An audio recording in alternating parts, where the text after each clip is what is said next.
What do you say, Darren? Good to see you again. Thanks for coming. We've got some special stuff here today with the students. Huh? Awesome. Yeah. Okay. Let's get after it. Cool.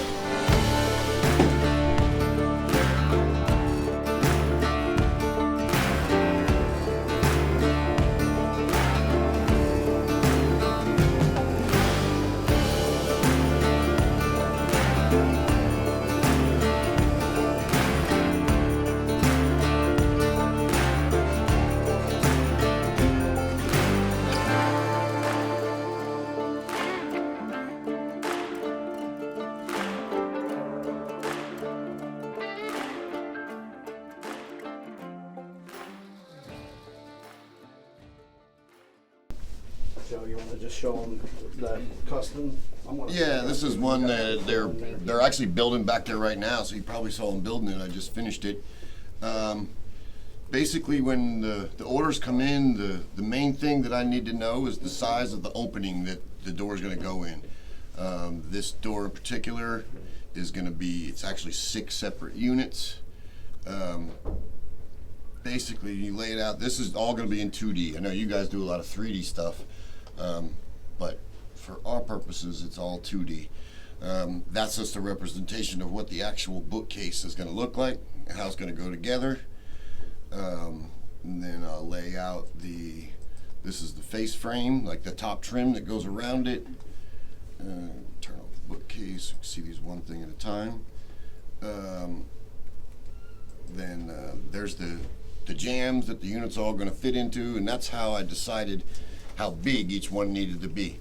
As you see, this red line around here, that's the rough opening. So that's the hole that this unit's going to go in. So had to plan it all out, make sure it's all the right size. And there's the end trim, and when it's all done, it'll look, the whole unit's going to look something like that. All right, come on over here. So, I know you guys are into 3D, and I told you I 3D print. So these are a few things that we do here. Excuse me. The first thing I started 3D printing is these bushings. This is nylon, and it's 100% fill. This goes between the 2 lower hinges. Before this, we used a series of 3 washers, and we noticed that over time it dries out, starts to squeak, people complain, don't like it. So talking with my good buddy Darren, he said, you ever think about 3D printing your bushings? Make it into a bushing. They use nylon for all kinds of stuff you guys probably already know, like ATV parts and stuff like that. So after we started doing this probably 6-7 years ago maybe, those complaints went away. We haven't had another complaint because that makes such a smooth transition between the 2 hinges, and it's not metal on metal anymore. So that's that. This is for a pull queue door. So you would mount it right here, and you saw them around here for the rack to go onto that. So that's another 3D printed part. The beauty of these things is once you design them once, print a test, you don't have to do it anymore. So yeah, so that's that one. And this is something I just designed like 2 weeks ago. Now I saw this on somebody else's 3D printed kind of a latch here, and it kind of kicked the light bulb. None of this was on there. Well, we have an issue, or everybody has an issue with an outswing door.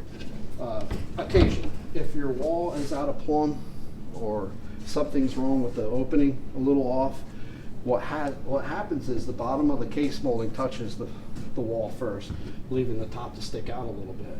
Okay, it's happened here in our showroom.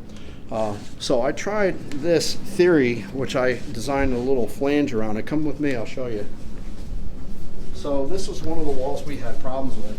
This is the second door that we had in here. The other one was an in-swing door we didn't have a problem with because the case molding is not attached to the door. But on an outswing, like I said, it has to close parallel with the wall or it sticks out.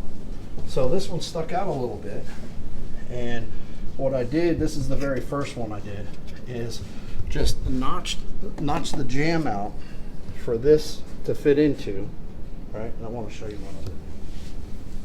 So this is a template that I came up with.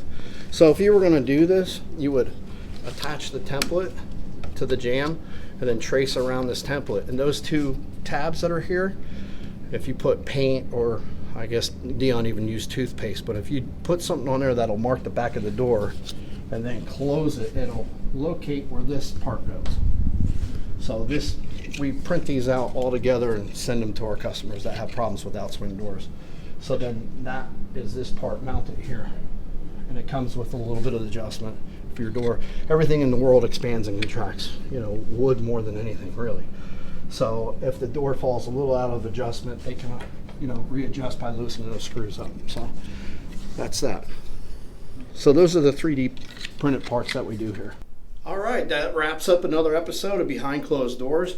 I want to give a major shout out to Darren and Joe and everybody else at TCAT. Thank you for all the students going over to TCAT and seeing all the projects that they're working on, and having the students come here and look at our doors and some of our designs and stuff. It was really a cool experience for all of us, and we really appreciate Tennessee College of Applied Technology and all that you guys do over there. Before I leave, please make sure you like and share this. We really appreciate it. It helps our channel. Thank you very much and have a great day.